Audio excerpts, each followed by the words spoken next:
नमस्कार किसान भाइयों, स्वागत है आपका टेक्निकल एग्रीकल्चर यूट्यूब चैनल में। आज हम बात करेंगे धान की फसल के एक बहुत ही जरूरी पड़ाव के बारे में।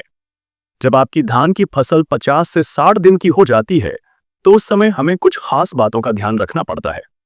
इस समय फसल गोब, बूटिंग या गर्भावस्था में होती है और सही देखभाल से ही हम बेहतर उपज पा सकते हैं। किसान भाइयों, 50 से 60 दिन की अवस्था में सबसे पहले यह समझना जरूरी है कि हमारी फसल को अब क्या चाहिए और क्या नहीं। इस समय पौधे में बालें या पैनिकल्स बनना शुरू हो जाते हैं। पानी का प्रबंधन, खेत में हमेशा 2 से 3 इंच पानी बनाए रखें। इस स्टेज पर पानी की कमी से दाने छोटे रह सकते हैं या ठीक से नहीं भर पाएंगे। खेत की निगरानी, इस समय खेत में लगातार जाकर निरीक्षण करते रहे। पत्तों पर कोई धब्बा तो नहीं, पौधे की निचली सतह पर कोई कीट तो नहीं, इन सब पर खास ध्यान देना बहुत जरूरी है। अब आते हैं सबसे महत्वपूर्ण बात पर, खाद का सही इस्तेमाल। क्यों ना डालें यूरिया? 50-60 दिन की धान की फसल के लिए यूरिया के नुकसान किसान भाइयों, जब धान की फसल अपनी गोब, बूटिंग या गर्भावस्था में होती है तो उसका पूरा ध्यान बालियां, पैनिकल्स बनाने और दानों को भरने पर केंद्रित होता है। इस समय यूरिया डालने से कई गंभीर समस्याएं पैदा हो सकती हैं जो सीधे आपकी पैदावार पर असर डालती है। 1. वानस्पतिक वृद्धि का बढ़ना, इंक्रीज्ड वेजिटेटिव ग्रोथ। यूरिया में मौजूद नाइट्रोजन पौधे की वानस्पतिक वृद्धि, वेजिटेटिव ग्रोथ को बहुत तेजी से बढ़ाता है। इसका मतलब है कि पौधे की पत्तियां और तने ज्यादा बड़े और हरे हो जाते हैं। 50-60 दिन की अवस्था में यह वृद्धि अनावश्यक होती है। इस समय पौधे को अपनी ऊर्जा और पोषण बालियां बनाने में लगाना चाहिए, न कि नए पत्ते और तने उगाने में। यूरिया डालने से पौधे की ऊर्जा गलत दिशा में चली जाती है, जिससे दानों का विकास ठीक से नहीं हो पाता। 2. फसल का गिरना, अत्यधिक यूरिया के कारण पौधे का तना बहुत ज्यादा लंबा और कमजोर हो जाता है। जब इस तरह की फसल पर तेज हवा या बारिश आती है तो वह आसानी से गिर जाती है। एक बार फसल के गिर जाने पर उसे उठाना मुश्किल होता है, जिससे कटाई में परेशानी होती है और पैदावार में भारी कमी आती है। गिरी हुई फसल में दाने ठीक से नहीं भर पाते और उनकी गुणवत्ता भी खराब हो जाती है। 3. दानों के भरने की प्रक्रिया पर बुरा असर, negative impact on grain filling. इस अवस्था में फसल को फास्फोरस और पोटाश जैसे पोषक तत्वों की सबसे ज्यादा जरूरत होती है, न कि नाइट्रोजन की। यूरिया का उपयोग करने पर पौधे इन जरूरी तत्वों को ठीक से अवशोषित नहीं कर पाते।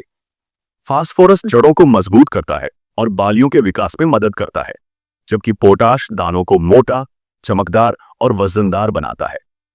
यूरिया डालने से इन महत्वपूर्ण प्रक्रियाओं में रुकावट आती है, जिससे दानों का आकार छोटा रह सकता है और वे खोखले या हल्के हो सकते हैं। 4. कीटों और रोगों का हमला, increased paste and disease attacks. Nitrogen की अधिकता से पौधे की कोशिका भित्ति, सेल वॉल, कमजोर हो जाती है। इससे पौधे पर कीटों, खासकर रस चूसने वाले कीटों जैसे ब्राउन प्लांट हॉपर और फफूंद रोगों जैसे शीथ ब्लाइट का हमला बढ़ जाता है। अधिक नाइट्रोजन वाले पौधे इन कीटों और रोगों के लिए एक आसान लक्ष्य बन जाते हैं, जिससे फसल को और भी ज्यादा नुकसान होता है। इस अवस्था में आपकी फसल को नाइट्रोजन की बिल्कुल भी जरूरत नहीं होती है। इसके बजाय उसे फास्फोरस 52% और पोटाश 34% की सबसे ज्यादा जरूरत होती है। इन दोनों तत्वों की पूर्ति के लिए आप NPK जीरो फीवर डुओजोटोंस्यूर का इस्तेमाल कर सकते हैं। फास्फोरस पी का काम। फास्फोरस का मुख्य काम पौधों की जड़ों को मजबूत बनाना और पौधों में ऊर्जा का संचार करना है। यह फूल आने की प्रक्रिया को तेज करता है, जिससे अधिक से अधिक बालें बनती हैं और दाने स्वस्थ बनते हैं। पोटाश के का काम, पोटाश पौधों की रोग प्रतिरोधक क्षमता को बढ़ाता है। यह दानों में चमक लाता है, उनका वजन बढ़ाता है और उन्हें भरने में मदद करता है। इसके इस्तेमाल से फसल की गुणवत्ता में सुधार होता है। अब बात करते हैं कुछ जरूरी सूक्ष्म पोषक तत्वों की, जिनकी कमी इस अवस्था में अक्सर देखी जाती है और ये हमारी उपज को सीधा प्रभावित करते हैं। बोरॉन, बोरॉन दानों के अच्छे विकास के लिए बोरॉन बहुत जरूरी है। यह परागण, पॉलिनेशन की प्रक्रिया को बेहतर बनाता है और दानों को पूरी तरह से भरने में मदद करता है।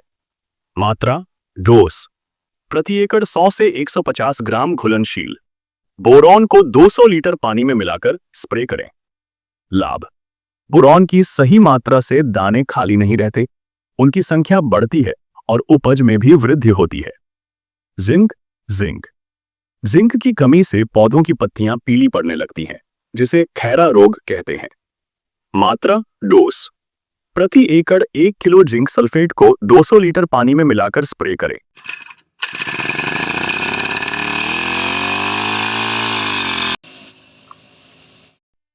आयरन, अगर आपकी फसल में आयरन की कमी है तो इसकी पत्तियों पर सफेद या पीले रंग की धारियां दिखती हैं। क्या करें? इसकी कमी दूर करने के लिए आप फेरस सल्फेट का छिड़काव कर सकते हैं। लाभ, आयरन क्लोरोफिल के निर्माण में मदद करता है, जिससे पौधे हरे भरे रहते हैं और प्रकाश संश्लेषण की प्रक्रिया तेजी से होती है। किसान भाइयों, 50 से 60 दिन की अवस्था में हमारी फसल कई तरह के फंगल रोगों और कीटों के लिए अति संवेदनशील हो जाती है। इस समय यदि सही दवाई का छिड़काव न किया जाए तो 50% तक उपज का नुकसान हो सकता है। फफूंदनाशक का इस्तेमाल इस अवस्था में सबसे ज्यादा खतरा शीत, ब्लाइट, पत्ती का झोंका रोग और लीफ ब्लास्ट, पत्ती का भूरा धब्बा रोग का होता है। इन बीमारियों से बचने के लिए एक बेहतरीन फफूंदनाशक का इस्तेमाल जरूरी है। बायर कंपनी का नटीवो, यह एक बहुत ही प्रभावी फफूंदनाशक है जिसमें 2 केमिकल होते हैं, ट्राइफ्लॉक्सीस्ट्रोबिन और टेबुकोनाजोल। नटीवो इन दोनों बीमारियों पर शानदार नियंत्रण देता है और आपकी फसल को लंबे समय तक सुरक्षित रखता है। अन्य विकल्प, आप एजोक्सिस्ट्रोबिन प्लस, डिफेनोकोनाजोल या सिर्फ प्रोपिकोनाजोल का भी इस्तेमाल कर सकते हैं। ये भी काफी असरदार होते हैं। रस चूसने वाले कीटों से बचाव, इस समय धान के पौधों पर रस चूसने वाले कीट जैसे तेला, लीफ हॉपर्स और हॉपर का हमला बहुत बढ़ जाता है। ये कीट पौधे के तने से रस चूसते हैं, जिससे पौधे कमजोर हो जाते हैं। अगर इन्हें नियंत्रित न किया जाए तो ये पूरी फसल को बर्बाद कर सकते हैं। ब्राउन प्लांट हॉपर, BPH या भूरा फुदका, यह सबसे खतरनाक कीट है जो धान की फसल में लगता है। यह पौधे के सबसे निचले हिस्से यानी तने के पास रहता है और रस चूसता है। इसकी संख्या बहुत तेजी से बढ़ती है। अगर इस पर ध्यान न दिया जाए तो यह खेत में एक गोल घेरे में पूरी फसल को सुखा देता है, जिसे हॉपर बर्न कहते हैं। कौन सी दवाई है सबसे बेस्ट? सामान्य रस चूसने वाले कीटों के लिए आप थियामेथॉक्साम प्लस, लैम्बडा साइहेलोथ्रिन या बुप्रोफेजिन का इस्तेमाल कर सकते हैं। ये दोनों ही प्रभावी दवाइयां हैं। BPH के नियंत्रण के लिए, क्योंकि BPH पौधे के नीचे छिपकर रहता है, इसलिए ऐसी दवाई चाहिए जो इस तक पहुंच सके। इसके लिए पाइमेट्रोजाइन या डाइनोटिफ्यूरान सबसे बेहतरीन विकल्प है। ये दवाइयां सिस्टेमिक तरीके से काम करती हैं, यानी पौधे के अंदर फैलकर कीट को मारती है, जिससे इसका पूरा नियंत्रण होता है।